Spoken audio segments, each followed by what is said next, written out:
Déjà 3 heures que Julia attend dans le froid. Un calvaire a priori, mais pour elle, ça fait partie du jeu. C'est une redoutable chasseuse d'autographes. Sa cible du jour, Vanessa Paradis, descendue dans ce palace parisien. Mais comme souvent, après 3 heures d'attente, Julia apprend que la star est sortie par derrière.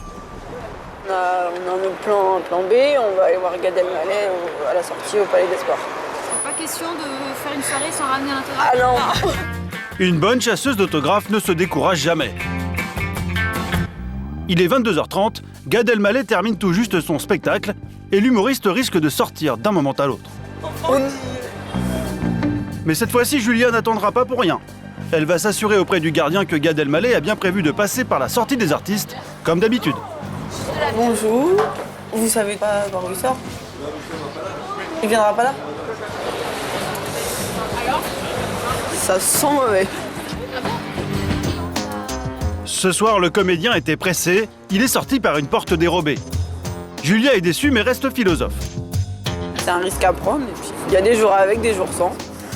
Aujourd'hui, elle n'a pas eu de chance. Heureusement, la plupart du temps, sa persévérance finit par payer. Je vais vous montrer ma collection d'autographes. En 4 ans, elle a réussi à obtenir une centaine d'autographes. Et sa plus belle pièce, c'est celle-ci. Sarah Jessica Parker, rencontrée sur les Champs-Élysées. Je suis arrivée devant elle, je bafouillais, j'étais en transe en quelque sorte. Et je me suis mise à pleurer, tout ça, elle m'a regardé gentiment. Enfin, j'avais l'impression d'avoir un écran de télé devant moi. Oui. Ces autographes, Julia y tient comme à la prunelle de ses yeux, car pour elle, ils représentent beaucoup plus que de simples signatures. Quand il nous signe l'autographe, la personne a l'impression d'avoir un petit morceau d'eux avec nous. Mais tenter d'approcher les stars pour obtenir un autographe, ce n'est pas de tout repos. Pour certains, il est plus simple de les acheter. Sur Internet, on trouve de nombreux sites dédiés à la vente de signatures célèbres, à tous les prix. 8 000 € pour une dédicace de Dalida, contre 15 € pour un autographe de Calogero. Mais attention à l'arnaque, les faux sont monnaie courante. Charlton Heston, qui a été considéré pendant des années comme étant signé toujours de sa main. Et en fait, elle est probablement signée par son épouse. Une subtilité bien connue des experts comme Bruno.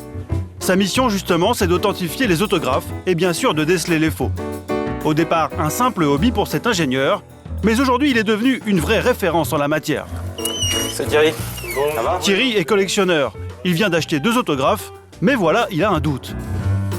Oui. Dont un que je possède depuis à peu près 25 ans. Le premier autographe, c'est Vivienne Lee, la star américaine d'Autant en emporte le vent. Le deuxième, c'est celui d'Audrey Hepburn.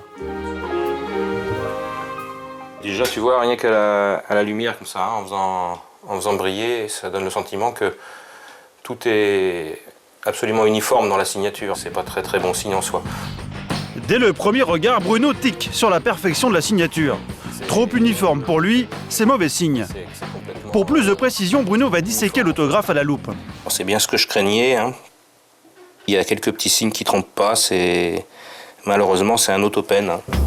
L'autopen, c'est cette étonnante machine née dans les années 40 aux USA. Munie d'un simple stylo, elle reproduit à l'identique n'importe quelle signature. Une contrefaçon que seul Bruno arrive à distinguer. L'autopen tient toujours le stylo à 90 degrés. Alors que quand tu écris, tu n'écris jamais comme ça, ce qui fait que tu as une bavure plus importante d'un côté que de l'autre. Le problème, c'est qu'une signature faite par une machine n'a aucune valeur. Une première désillusion pour Thierry. Ça devient une sorte de produit industriel qui a forcément été reproduit à des centaines, voire des milliers d'exemplaires, donc il n'y a pas la force ou la charge émotionnelle. C'est dommage parce que si elle était bonne, hein, c'était dans les 500 €, ça à peu près. J'espère avoir un peu plus de chance avec la seconde. La dédicace d'Audrey Hepburn, Thierry y tient beaucoup. C'est une actrice qu'il adore. Alors il appréhende le diagnostic de Bruno. La pression dans le papier n'est pas homogène. On voit suffisamment de variantes pour dire que c'est bien fait à la main. Première étape encourageante, l'autographe n'a pas pu être fait par une machine. Mais attention, il y a d'autres pièges. Pour les éviter, Bruno a un atout secret, un répertoire de 5000 signatures d'acteurs. À la lettre H, Audrey Hepburn. Ça tombe assez bien puisque j'ai 3 modèles en fonction de l'évolution dans le temps, avec également 2 secrétaires, 2 modèles secrétaires. Et oui, l'autre piège, le voici. Certains autographes ne sont pas signés par les stars elles-mêmes, mais par leurs secrétaires ou par leurs proches. Bien souvent, comme pour un certain nombre d'acteurs ou d'actrices, qui était le cas notamment de Romy Schneider, c'était sa mère qui signait pour elle. L'autographe n'a alors aucune valeur. La comparaison avec la dédicace de Thierry va être déterminante. Là, c'est assez clair. Pour moi, elle correspond à la deuxième signature. Soit celle d'Audrey Hepburn et pas de sa secrétaire, une bonne nouvelle. C'est une sorte de soulagement. Ça me permet de la regarder avec un intérêt supplémentaire. Résultat des courses, l'autographe de Viviane Lee est faux et ne vaut rien. En revanche, celui d'Audrey Hepburn est vrai, valeur estimée, 200 € minimum. Cette dédicace pourrait d'ailleurs bien se retrouver un jour dans les mains de cet homme. Bonjour maître. Alain est libraire à Lyon et dans quelques minutes, il animera avec ce commissaire-priseur une vente aux enchères pour des autographes un peu spéciaux. Quelques pièces assez remarquables, en bel état. Des lettres d'écrivains du XVIe siècle ou des signatures de chanteurs d'opéra. Ici, les autographes sont des morceaux d'histoire.